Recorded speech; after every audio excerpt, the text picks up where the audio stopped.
Esse bicho está rondando o nosso país e o mundo há muito tempo. E a gente não testava ninguém, nem quem saía daqui ia passar férias fora em lugares contaminados, e muito menos os gringos que vinham fugindo dos seus países para pular o carnaval aqui. Eu não sei se em Porto Alegre teve carnaval de rua ou não, você entendeu? Mas, enfim, fizemos um monte de bobagem. Quando a gente percebeu que fez um monte de bobagem, aí trancamos todo mundo em casa. Aí chega no auge da pandemia, no auge da pandemia aqui em São Paulo, isso está acontecendo, você solta todo mundo. Porque você viu que era impossível manter as pessoas em casa tanto tempo, e não sei se antes do tempo e depois do erro, não é? E para depois, hoje, haveria necessidade de lockdown, de no mínimo 15 dias. E talvez não tivesse tanta gente doente, tanta gente quebrada. É o que eu fico perguntando para o governador e para o prefeito de São Paulo toda hora aqui, no ar, na televisão. Pô, se nós acertamos no foco e na ciência, se nós achatamos a curva, por que São Paulo é o lugar que tem mais mortos e que tem mais gente quebrada, com a economia mais quebrada? Por quê? Me respondam isso, eu não sei. Eu não sou cientista e não sou economista. Aí o senhor parece que resolveu revogar algumas medidas que havia tomado para tentar abrir a economia e voltar atrás em casos como esse, muitas vezes significa sinal de inteligência e pensar no povo, que é difícil a gente achar um político que pense no povo no Brasil. Então, prefeito, é um prazer falar com o senhor. O senhor podia me explicar a situação? Bom dia, Datena. Prazer estar conversando contigo. Obrigado pela oportunidade de conversar aí com os teus ouvintes. Porto Alegre hoje tem 66 óbitos. A gente teve o nosso primeiro caso confirmado dia 8 de março aqui e o nosso primeiro óbito no dia 24 de março desse ano. É um vírus novo, é uma pandemia, todos os dias nós estamos conhecendo, né? Eu fico muito preocupado quando as pessoas têm certezas absolutas sobre uma pandemia, onde o mundo da ciência, o mundo científico ainda tem muitas dúvidas, né? E nós tivemos que tomar uma decisão, antes mesmo aqui do nosso primeiro óbito, em Porto Alegre, que foi de tomar medidas restritivas, né, de circulação. É importante dizer que a gente trabalha, Datena, aqui com dois indicadores, um indicador e uma medida básica, né? O indicador é leitos de UTI, porque o que é certo na nossa vida é que ela vai acabar e nós vamos morrer. O que nós não podemos aceitar é pessoas morrerem sem atendimento. E o que a evidência científica diz é que no Covid o atendimento é, hoje pelo menos, leito de UTI. Então todos os nossos cálculos, indicadores e ações são baseadas na nossa projeção de capacidade de atender as pessoas que precisarem de leitos de UTI em Porto Alegre. E no nosso início aqui, quando a gente começou a olhar o mundo, a gente percebeu que a contaminação se dava muito rápido quando não se tomava uma medida. E aí vem o outro item que eu me refiro, que é circulação. Nenhum lugar do mundo até hoje conseguiu segurar a expansão dessa pandemia se não for por segurar a circulação de pessoas, porque o vírus circula pelas pessoas. Então só se pode evitar a circulação do vírus evitando que as pessoas circulem.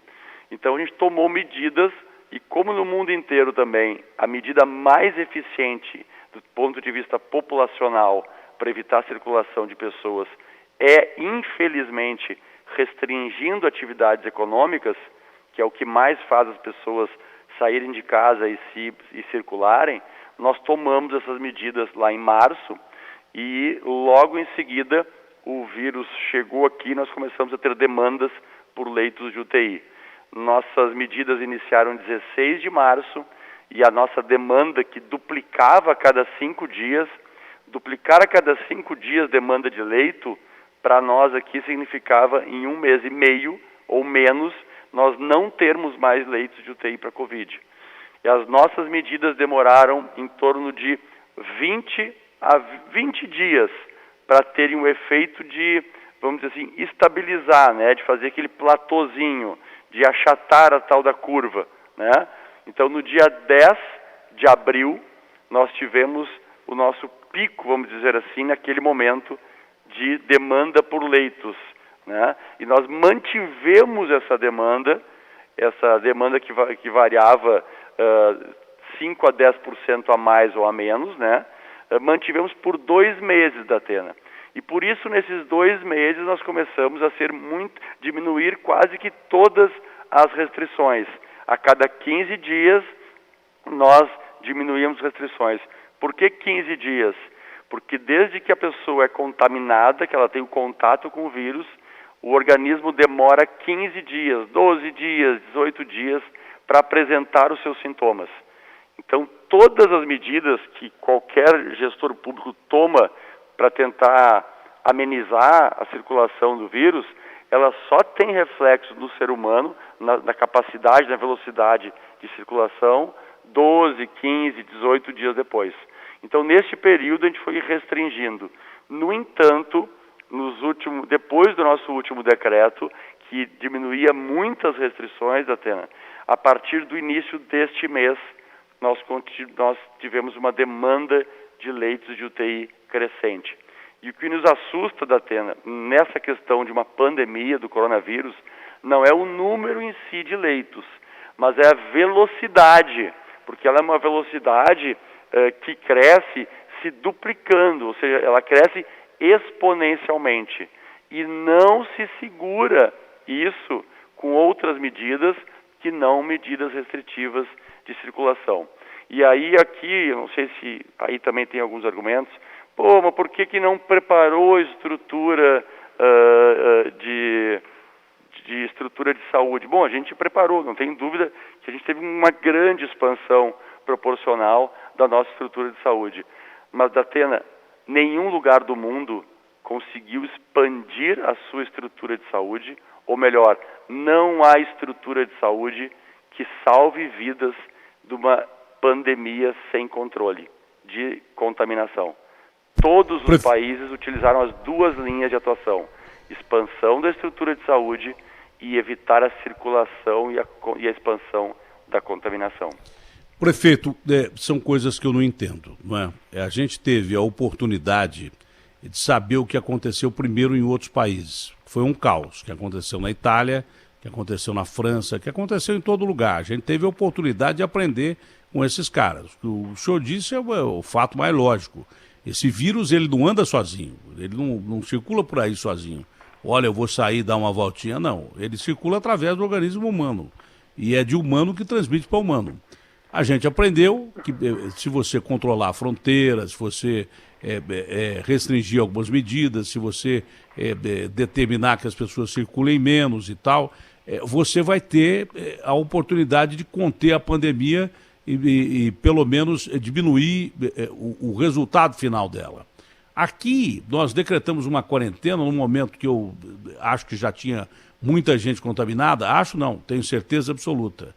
Essa certeza eu tenho, né? Eu não tenho certeza sobre nada quase da Covid, mas de ouvir pessoas, a gente já tinha certeza que quando se fechou aqui em São Paulo, não tinha só um caso que foi descoberto pelo Einstein, já havia mais. A gente teve massas e massas de pessoas nas ruas durante um carnaval, quando o vírus já estava aqui. Então é impossível que ele não se espalhasse ali naquele carnaval. Aquilo ali foi uma bomba biológica aqui no Brasil inteiro. Então a gente fechou um monte de gente já contaminada. E em nenhum momento dessa quarentena que nós tivemos aqui em São Paulo, no começo talvez, vamos dizer, uma semana, 2 talvez, mas em nenhum momento um fator principal de transmissão desse vírus trafegou da forma que devia trafegar, que foi o controle do transporte coletivo, que todo mundo adotou essa medida com rigor enorme nas cidades europeias, na Coreia, por exemplo, que é o país que talvez tenha obtido maior sucesso em controle da pandemia, com rastreamento e testagem das pessoas contaminadas e tal. Uma única pessoa fez surgir uma segunda pequena onda quando já estava sob controle na Coreia, uma pessoa que entrou contaminada dentro de um transporte coletivo, uma enfermeira que estava com Covid e ninguém sabia, porque essa não tinha sido rastreada. Então a gente tomou medidas que foram consideradas absurdas, porque você fazia o cara quebrar o restaurante dele, quebrar o pequeno negócio que ele tinha, fechar isso, aquilo outro, vamos deixar só os serviços essenciais. Só que o papel do Estado em controlar, por exemplo, um serviço essencial como o transporte coletivo foi zero.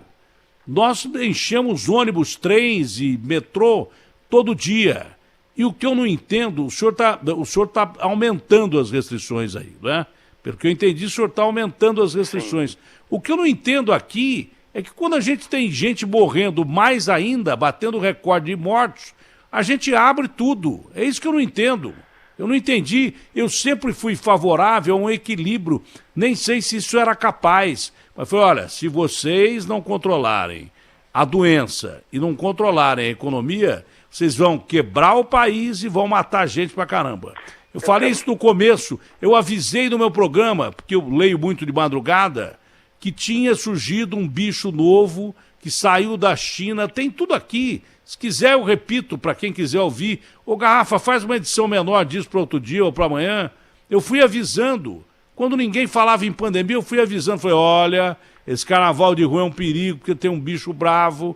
O que eu não entendo é por que as pessoas começam a soltar as pessoas nas ruas. Essa história de que, porque surgiram respiradores e tem mais leito, que é a história que o senhor está falando, é uma história que também tem lá a sua lógica, mas o que nós vamos fazer? Nós vamos produzir mais doentes para ocupar esses hospitais de campanha? Eu não entendo isso. A gente vai produzir, vai espalhar a doença para ocupar os leitos que nós temos, é isso? Não entendo isso. Olha, esse bicho mata 85% das pessoas acima de 60 anos, ou melhor, 85% dos óbitos aqui em Porto Alegre, e eu acho que a média mundial também varia mais ou menos nesse percentual, dos óbitos são de pessoas acima de 60 anos. As pessoas ficam no mínimo 15 dias, né, como regra, em torno às vezes de 20, 25 dias num leito de UTI. Então, além de ter o leito de UTI, Datena, é importante, o leito de UTI não é só o hospital, ele não é só o equipamento, ele é a equipe. Aqui em Porto Alegre, por exemplo, a gente tem dificuldade de formar equipe. Nós temos tudo, temos estrutura física, equipamentos, mas dinheiro... Falta gente? Mas falta gente treinada para atuar numa UTI e numa UTI Covid. Então, tu não tem enfermeiro, não tem auxiliar de enfermagem, não tem intensivista em volume suficiente. Tem tudo, mas não tem a equipe. E tem que ter os EPIs que a gente tem, e começa a faltar no mercado agora os sedativos, porque para a pessoa ser entubada na UTI, que é o que o paciente Covid precisa... Você sabe por quê, né? Precisa estar sedado, né? Mas você sabe por que começa a faltar esse remédio, né? Para aumentar o preço, né? Provavelmente. Não é aumentar o preço. Bom, primeiro, prefeito, vou ser muito sincero, eu sou contra a pena de morte no Brasil, porque no Brasil você julga muitas pessoas e algumas pessoas inocentes, tem bastante gente inocente que vai para a cadeia e seria penalizado com pena de morte, depois você mata o cara e descobre que não é o cara. Isso acontece com frequência. O nosso sistema é muito complicado, baseado num Código Penal ultrapassado, enfim. Mas eu acho que quem comete crime contra a saúde pública no momento de pandemia devia ser executado com um pelotão de fuzilamento em praça pública. Disso eu sou radical. Sabe quanto que aumentou esse medicamento que o senhor está falando? Nós fizemos denúncia aqui semana passada ou retrasada, que o Agostinho fez. Quanto? Sabe qual foi o aumento desse sedativo? Que é usado para cirurgia de câncer, para cirurgia de pulmão, para cirurgias... para todas as áreas, na verdade. Hoje, porque para sedar a pessoa. Sabe quanto que foi o aumento desse medicamento? 700%. Que loucura. 700% durante a pandemia. O que é um crime. Um crime, eu não sei como é que se permite isso, que não se prende a pessoa que aumenta 700% o medicamento. E no processo por isso que está faltando. No processo de testagem, que é prioritário, que tu falaste no começo, nós tínhamos muita dificuldade de adquirir os testes, e muitos testes que foram comprados no Brasil foram comprados, se eu não me engano, até teve uma empresa que comprou testes para Covid e veio teste para gravidez, né? Então, realmente absurdo. A saúde e a educação, pelo volume de recursos que envolvem, se prestam a muita corrupção, infelizmente. Olha, a saúde pública é o que eu estou dizendo também. Eu disse, algum tempo atrás, eu e o Agostinho comentando aqui, a questão de saúde no Brasil, ela não é nova por causa da Covid, ela só ficou pior por causa da Covid, porque o mesmo SUS que nós estamos elogiando, que está recebendo recursos, porque se não receber recursos, aí sim é que a coisa fica complicadíssima, os políticos perceberam isso, não é? Eu tinha uma ideia que todo político que fosse eleito, qualquer que seja o cargo dele, ele teria que ser tratado pelo SUS, que seria o melhor sistema do mundo. Essa era a ideia que eu tinha. Por que eu falava isso? Porque era um sistema criticado pra caramba.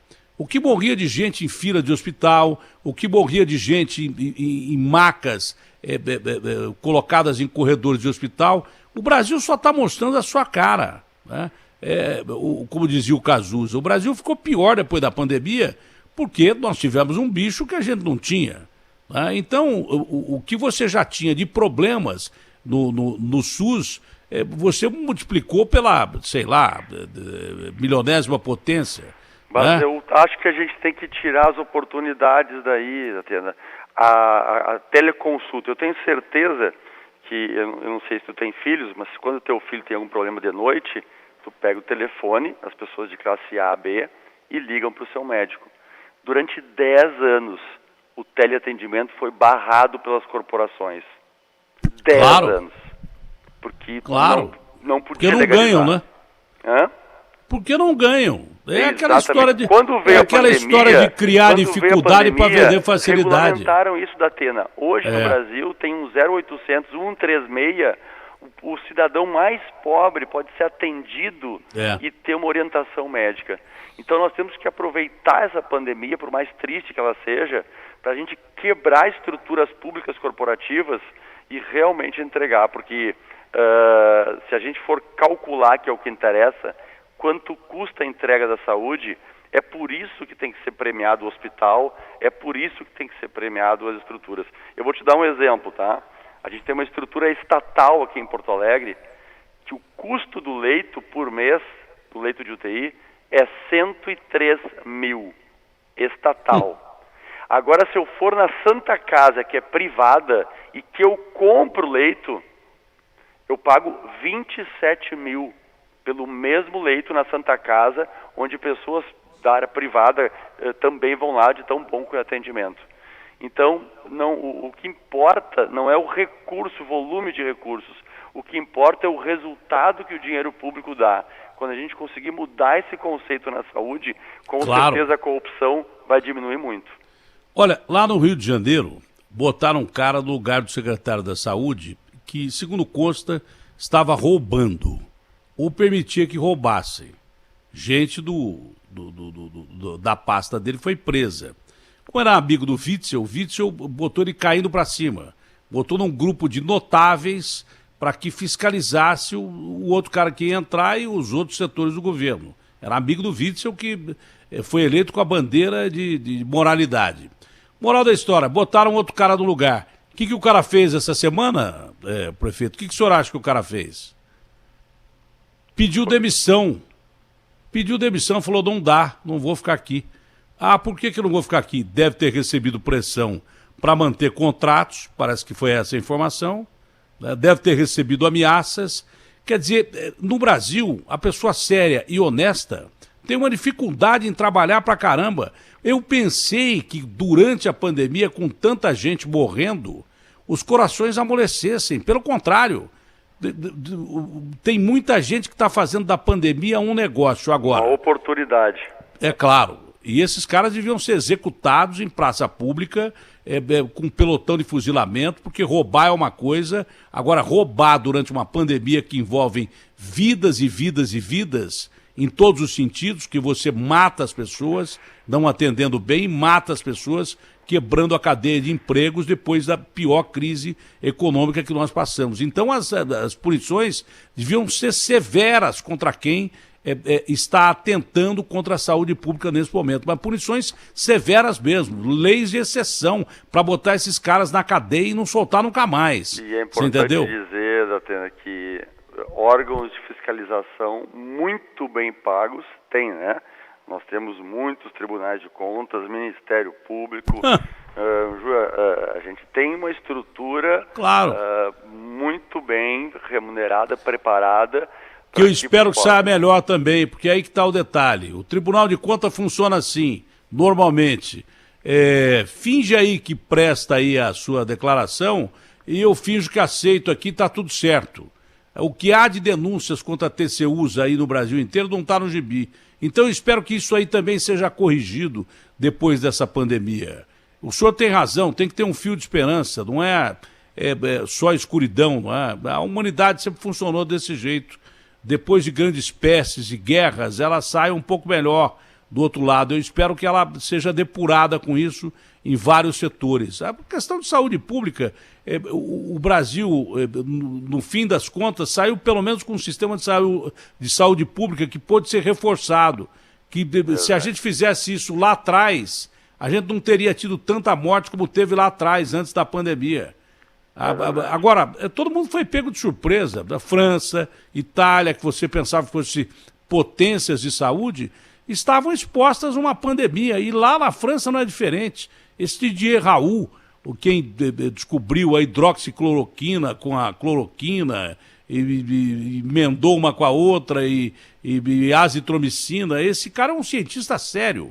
Apesar de ser meio maluco e xinga todo mundo, ele é um cientista sério. Em 2003, ele mandou um plano para o governo francês, dizendo o seguinte: olha, está por surgir nos próximos anos, 2003, uma pandemia viral de um vírus que vai causar problema respiratório e vai matar boa parte da humanidade.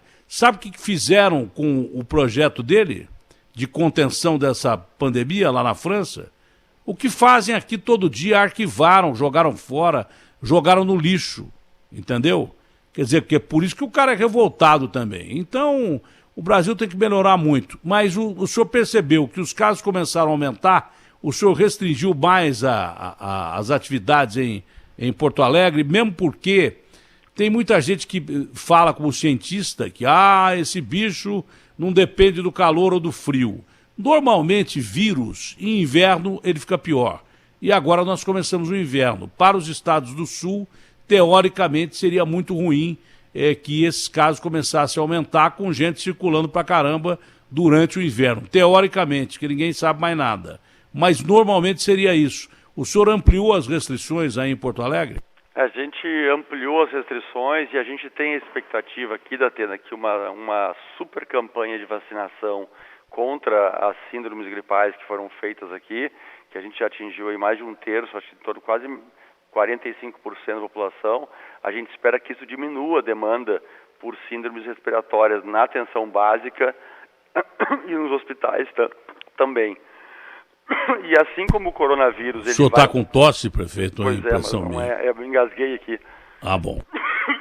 E assim, Datena, como o coronavírus circula pelas pessoas, outros vírus também circulam. Então a gente tem a expectativa que, ao diminuir a circulação de pessoas, a gente diminua a circulação do coronavírus e de outras viroses, né? Mas eu sempre uso... Aqui a gente usa uma expressão, né?